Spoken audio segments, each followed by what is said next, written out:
Psalms 91. He that dwelleth in the secret place of the Most High shall abide under the shadow of the Almighty. I will say of the Lord, He is my refuge and my fortress, my God, in him will I trust. Surely he shall deliver thee from the snare of the fowler and from the noisome pestilence. He shall cover thee with his feathers, and under his wings shalt thou trust. His truth shall be thy shield and buckler. Thou shalt not be afraid for the terror by night, nor the arrow that flieth by day, nor for the pestilence that walketh in darkness, nor for the destruction that wasteth at noonday. 1,000 shall fall at thy side, and 10,000 at thy right hand, but it shall not come nigh thee. Only with thine eyes shalt thou behold and see the reward of the wicked, because thou hast made the Lord, which is my refuge, even the Most High, thy habitation. There shall no evil befall thee, neither shall any plague come nigh thy dwelling. For he shall give his angels charge over thee, to keep thee in all thy ways. Thou shalt bear thee up in their hands, lest thou dash thy foot against a stone. Thou shalt tread upon the lion and adder. The young lion and the dragon shalt thou trample under feet. Because he hath set his love upon thee, therefore will I deliver him. I will set him on high, because he hath known my name. He shall come upon me, and I will answer him. I will be with him in trouble. I will deliver him and honor him. With long life will I satisfy him and show him my salvation.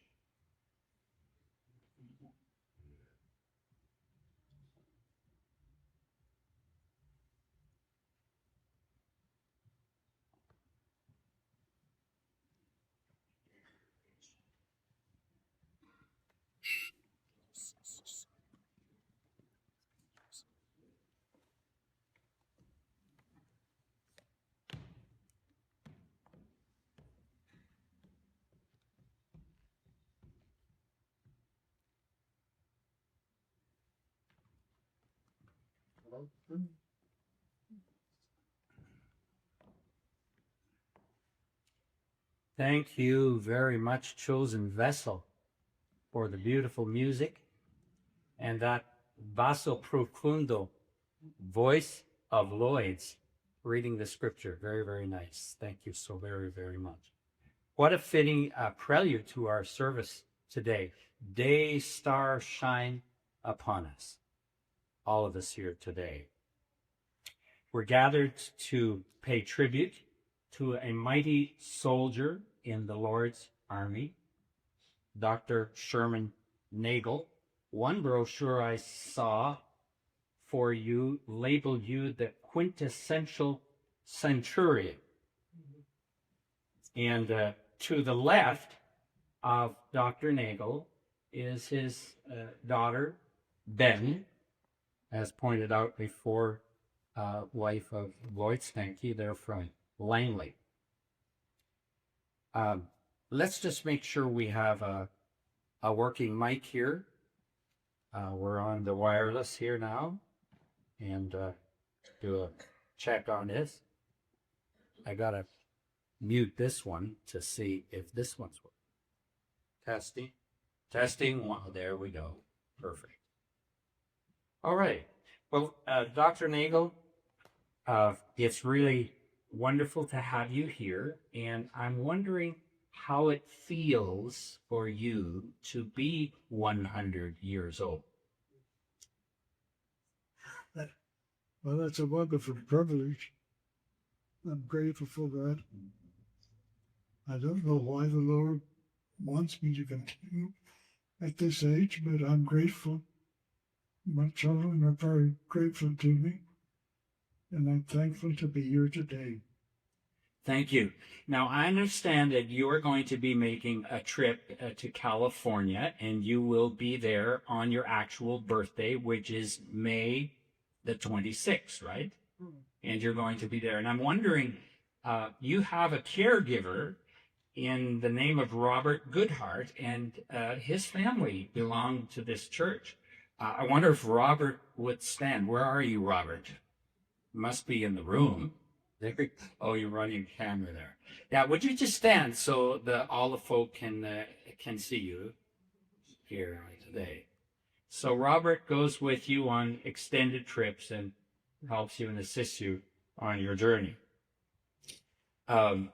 This is Mother's Day weekend, and having you here almost feels like it should be Father's Day, not Mother's Day. Your dear wife of many, many years, Edith is her name, Edith. She passed away a couple of years ago, five years ago. So I'm sure you miss her very, very much. I have a lot about her and about you in a life sketch. The picture here on the screen is the picture on the cover. This is an amazing book. I believe one of your sons did this book, and so much information here, some of which Betty will be sharing. In the book, it says that your wife, Edith, was your driving force, your external motivator, your inspiration, and your loving partner.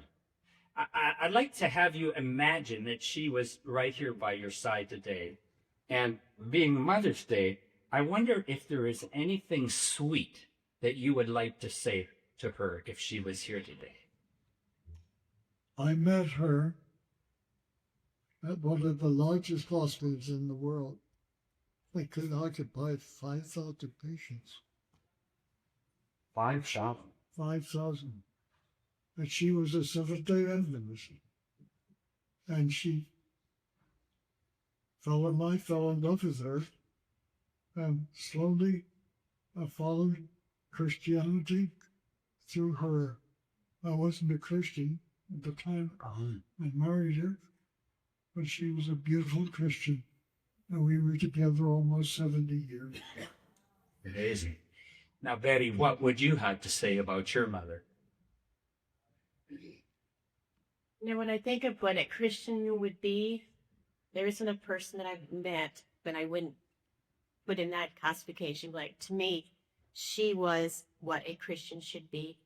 I've never met anybody that hugged and kissed and supported, and never a negative, never a criticism, just such a wonderful person. And so I think, to me, when I think, what is a Christ-like person, I think of my mom. Your parents, Dr. Sherman, in fact, your dad was Sherman Sr., they were missionaries in China, living near Canton, I believe. And you were almost born in China, right? Yes. But he whisked Mom back to California, being concerned about her having the best medical care. And so you were born, was it in Burbank? I think you were born in Burbank, correct. And then back to China you went, and there's where you grew up. You spent your formative years there. And as I was reading, I had learned about you that you came to know very well about 1,000 characters out of, what was it? Is it 6,000 Chinese characters? You knew about 1,000. So you learned some language. Can you say anything in Chinese today? I was at your house and you said something in Chinese. Could you repeat something in Chinese here for the folks today? Yut ni sam si yu luk chat bak yu shu. Could you say it again? No. Yut ni sam si yu luk chat bak yu shu. Anybody here know what he said? Betty, what did he say? He's counting. 1 to 10, right? Counting 1 to 10. That's really interesting. I'm wondering if you could tell us what it is that you believe has helped you reach 100 years old. What factors in your life have led to you getting to the age you have? Well, my height, my strength went from 179 Your weight. Your weight? down to 119. That made a big difference. That's about 60 pounds of weight loss. Yeah, that would make a lot of difference. What else? What else became important to you? And my diet. I heard you'd know Dr. Ellsworth Warren. He was a Canadian.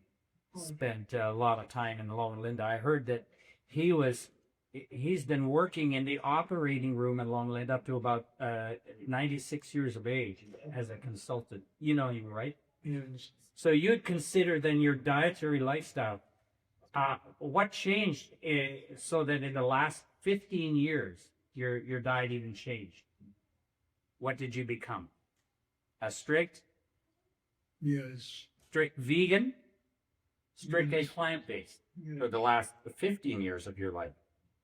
What about exercise? Well, I try to go around the community. Well, about 40 years ago, you started doing some exercise. Yeah. What was that like? Jumping jacks. Jumping jack? Bends? Yeah. Yes. And now what do you do? How do you get your exercise now? Mostly following the cycle, bicycle, The walker. The walker. walker. Yeah, I see your walker over here by your side. How many times do you go around the block each day? A couple of times? No, once, but it's about 2.5 miles. Oh, no. I got it. So that's a good contributor, isn't it? Your exercise program to your life. Betty, what about your mother's exercise program? What was that like for her? So what happened was my mom, when she turned 40, she decided that she wanted to have a really strong back. Because when she went in Africa, she noticed the Africans had very strong backs. And they had very good posture. And they would, stand up straight, and they put their food or whatever they were carrying on their heads, and that made them, they had to stand straight for it to stay that way. And so she decided at the age of 40 that she was going to do some exercises and I'll just demonstrate to you what she did. So at the age of 40, she started doing this. And she would do 40 of them. And at 45, she would do 45. And at 80, she would do 80 of them. And when she passed away at 92, she was actually doing 92. And so and she always had a very strong back, very straight back. And so I always admired that about her. So she did jumping jacks and other exercise as well. Right? Jumping jacks is this. When you go like this, that's a jumping jack. And he used to do 50 every day. I'd hear them in their room doing their duty tax. Now, Dr. Nagel, you were actually serving in World War II for about 5.5 years as a medical officer. And I'd like you to share an experience that you told me at the house the other day when you were in the Philippines. It's quite a remarkable experience, and actually it correlates very well with the 91st Psalm. I can understand why the 91st Psalm would be important to you after you experienced this very outstanding event in the war. Tell us about that. When we arrived, we started with patients, and for a whole week, we doctors together, operated patients, day and night. We didn't change our clothes. We didn't take our clothes off. Didn't take only a few bites of food that nurses would bring us. How did you stay awake? Well, the challenge of taking care of people, that's a stimulus to you. And there were these thousands and hundreds of patients that needed help. And God gave us strength to do it, though I wasn't a Christian myself at that particular time. Was the coffee pot on? Did you drink lots of coffee to stay awake? I did. We did. I remember you telling me that. We did. Now you would get you'd take a little break and get a power nap. Where did you nap? Where did you take a nap? Right beside the. Just on the floor on a small bench. So what happened when you were taking a power nap? A bullet came through Tell us about that. and hit us right on the table, operating table. And if I had been operating, it would have gone through me and one patient. God was good. Here I still am. Now I'm almost on. But I'm tired. Of all the things that you have done throughout your life, what stands out for you the most? What thrills your heart the most about what you were able to accomplish for God? To preach the gospel to our people. So you were a doctor, you were a pastor. Right. I know you were a professor in one of our colleges, university. Right. So tell us about what happened in the field. You visited a lot of countries in your work. How many countries do you think you worked in? About 20, I think, 19 or 20. Yes. So what would that look like when you were there? Did you work with an evangelist? Yes. I give health for the body, and they would go with health for the soul. Okay, so you did health lectures and Right. yeah, something you really loved, right? Thank you. Yeah. Well, I'm wondering what in my little notes here I put down one other thing that you had suggested was a really happy thing in your life, and that was about your wife. That you had a wife who loved the Lord, right? You loved the Lord. Amen. So, I'm wondering, Betty, you've prepared a video sketch for your dad. You know, I've worked hours and hours on this, and yeah, we'd like to have you present that now. We're going to have you, Dr. Nagel, come down and sit here again and watch the video with us.